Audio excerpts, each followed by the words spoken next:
I don't think Sega's arcade games are very realistic. Crazy Taxi is not much like being a cabbie in San Francisco, and driving like you do an Outrun would get you arrested. Virtua Cop, on the other hand, is only a halfway accurate representation of proper police conduct.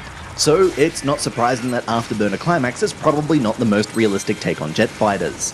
You probably can't barrel roll a Boeing FA-18EF Super Hornet by snapping an analog stick from side to side, and I don't think they come with infinite missiles either. But that's all part of the joy. You simply maneuver that jet about the screen to target baddies, then let loose a salvo of laser-guided rockets to blow them out of the sky. You can fire a machine gun to tackle nearby foes and do giant barrel rolls to evade incoming fire, but that's about the extent of the game's mechanics. It most often feels like a slapdash and slightly brainless effort to paint the screen and target reticules before hammering away at the missile button. It's a long way from AM2's other arcade revival, Outrun 2. That was about pinpoint maneuvers and precision swerves and mastery of the controls. No, Afterburner Climax is not like that at all. You'd be hard-pressed to describe it as a sophisticated game.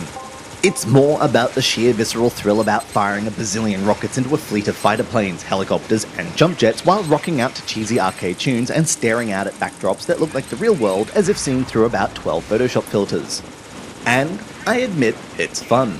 Plus, the special missions are always a treat. On certain levels, a VIP vehicle will sweep into view and desperately try to evade your fire.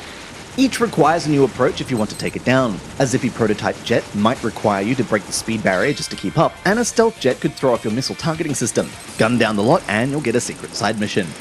But it's not a long-lasting excitement. You can blitz through the main game in about 20 minutes, and then you can unlock extra options if you feel like tweaking the fire rate or combo system, or you can play score attack and try to climb the leaderboards.